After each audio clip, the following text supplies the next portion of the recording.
Hello everyone, welcome to another tutorial. This time I'm going to show you how to create this small character on screen here. It's something that I had trouble with when I was learning, is I couldn't find any, simple character building kind of techniques and tips just to get me started. And I had to kind of develop my own, and this is what I ended up with. I studied a lot of anatomy and proportions and trial and error, and finally I devised a way to create a simple character. And from that, I moved on to animating and creating other characters and stuff. But this is literally what I would have liked if when I were learning. I'd have loved something just like this. Unfortunately, back then we didn't have out, and so here we go. Now,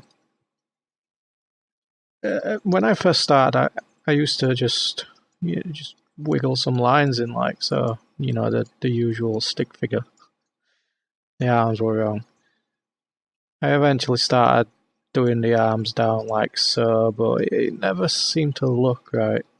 And I looked at other people's pixel art and characters, and I was like, how are they doing this? I tried to replicate it, but it always came down to I didn't truly understand the forms of a human. Like, you think you get the gist of a human shape, but it's positioning things and proportions and stuff like that. My body's always ended up like longer than the legs, or just looked off.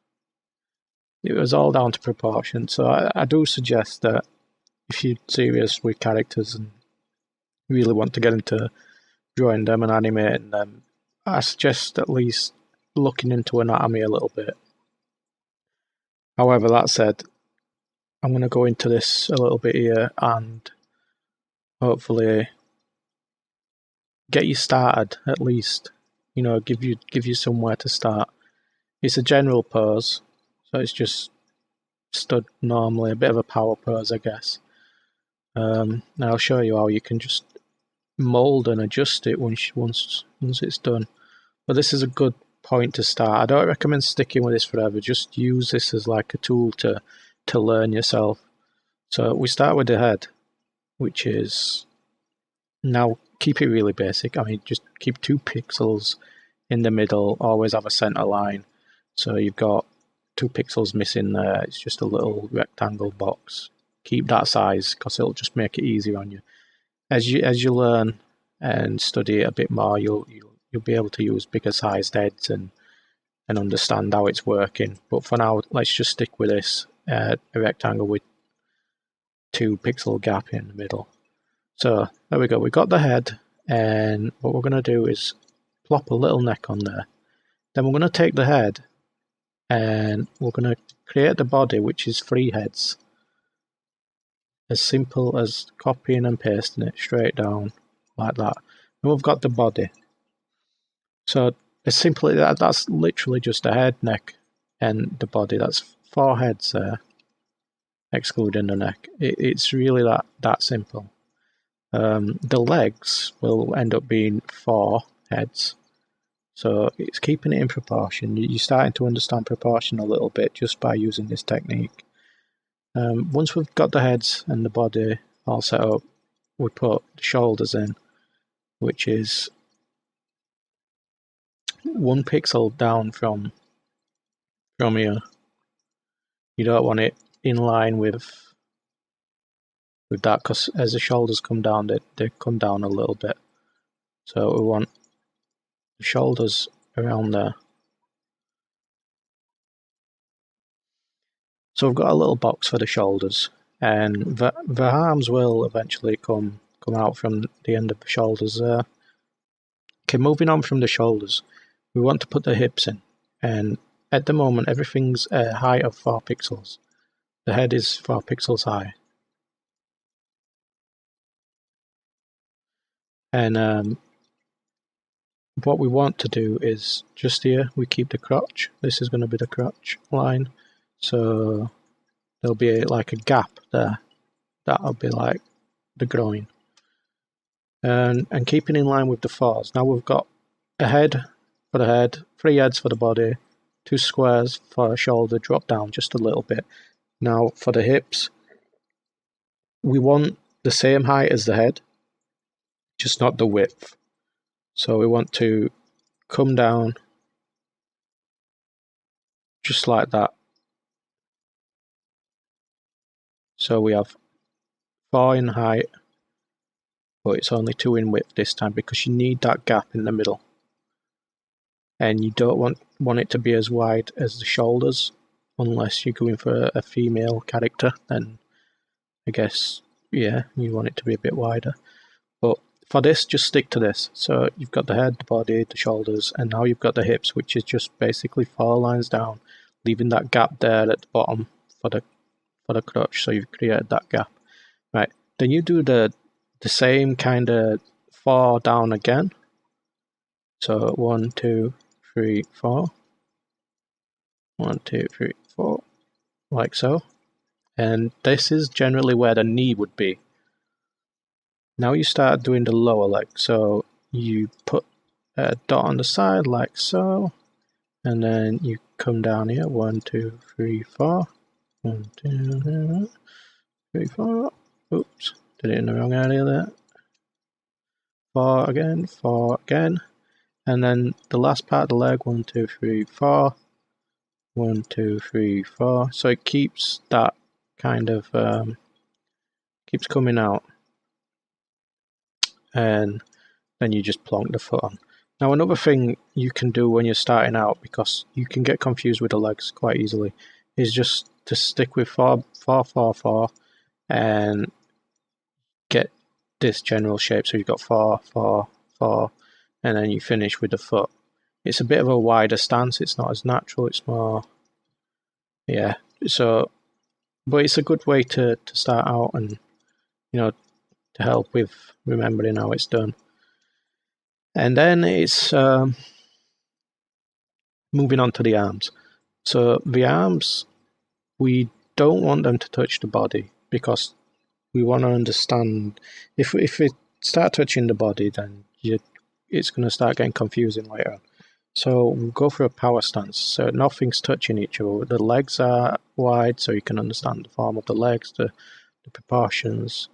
And we want the same with the arms. So generally the elbow, it comes in line with just above the navel, I guess, and yeah, in between the navel and the rib cage, I guess, around that area. But yeah, around here, you want the arms to be stopping.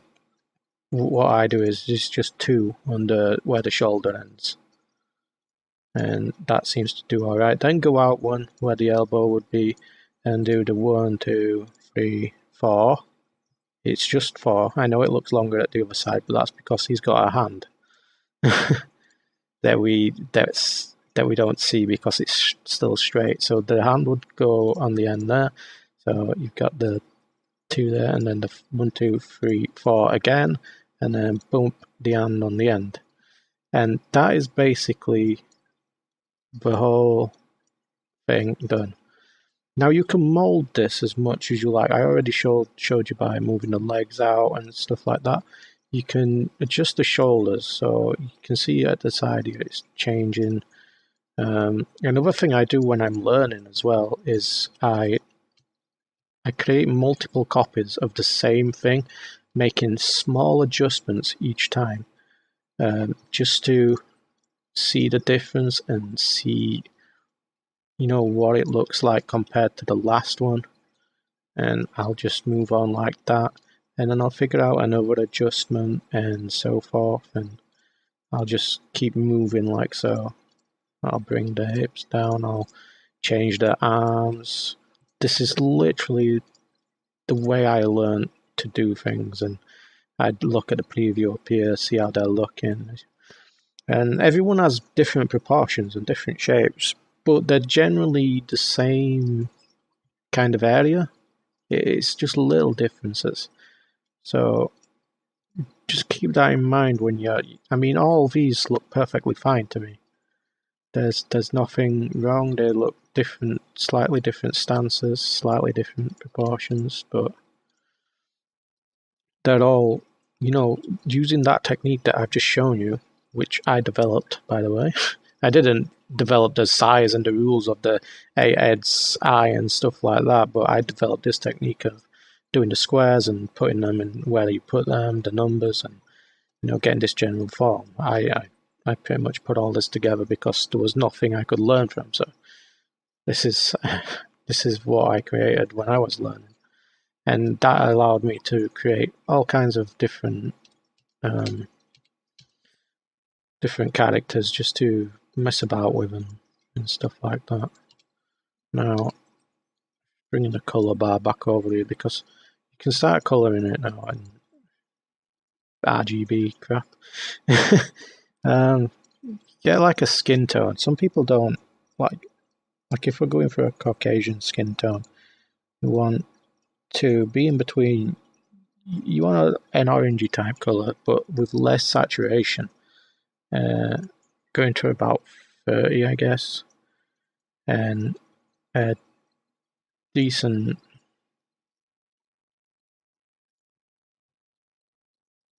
brightness, maybe 35, and yeah, you want it a lot brighter. And you get like you can start colouring in the head and the neck. Obviously, the same for a darker tone. You want to up the saturation and bring the brightness down. And there we go. You can, just by changing the saturation up and down and moving the value in the opposite direction, you can get all kinds of cool skin tones.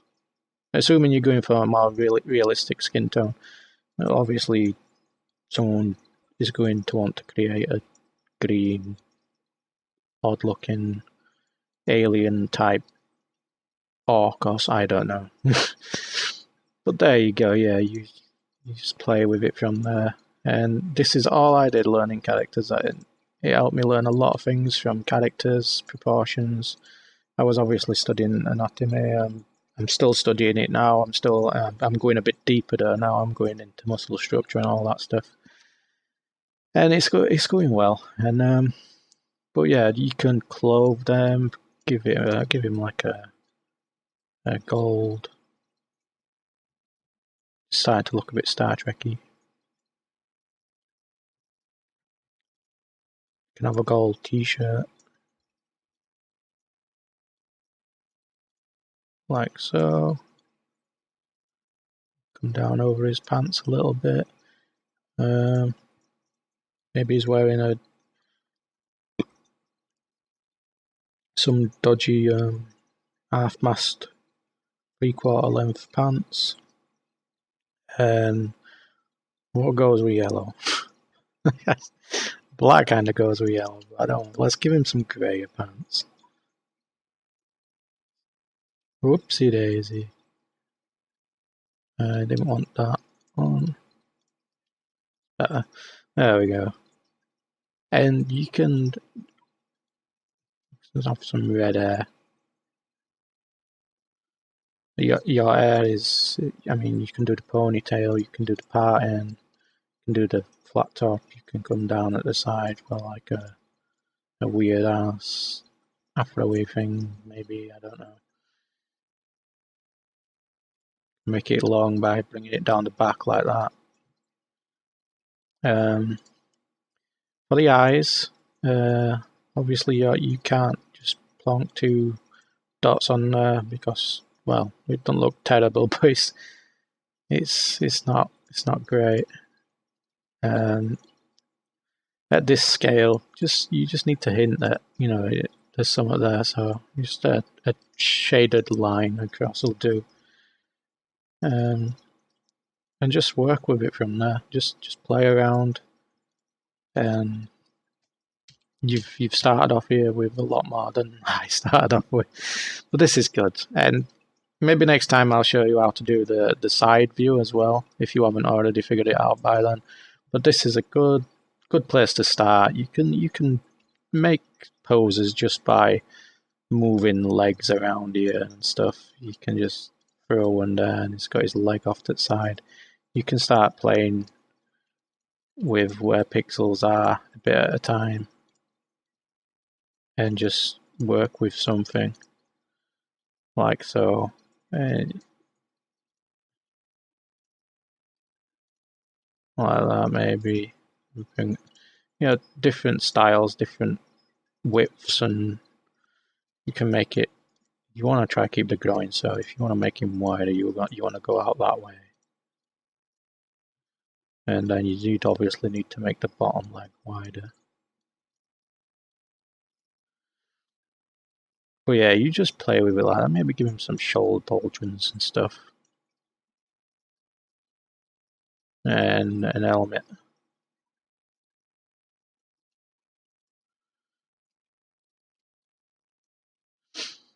Yeah. But yeah, just play with it. You've got the basics now. I hope you have a lot of fun, and I hope I've helped someone out. I hope I've inspired and motivated you a little bit to start creating your own characters and dolls and dressing them up and posing them and just having a good time and, you know, enjoying what you're doing. Create yourself some characters, give them some names, personalities, you know, make them different sizes. And I'll do another one at some point on the side view as well, and possibly the 3/4 view, so that you can eventually just have a character in all kinds of different positions and complete it all up. Anyway, thanks for watching, and I hope you all have a great day. I'd like to say thank you to my patrons, which should be scrolling along the bottom, because I've had to do this live. I haven't had time to edit it. I'm literally pushing for time right now. But yeah, my patrons are scrolling along the bottom. I don't have time to edit the credits in, so I did it this way. Thank you for watching. Thank you for all the support. And please subscribe. And I'll be bringing loads more videos. More subscribers I get, more videos I'm going to bring. That's just how I feel. I've got a commitment to you guys now, and you're all looking forward to content, and that's what I'm going. You know, at the end of a video, I always like carry on and on and on. I need like some tips on how to just stop and say thank you and go. Anyway, thanks for watching. I'll catch you in the next tutorial. See you later.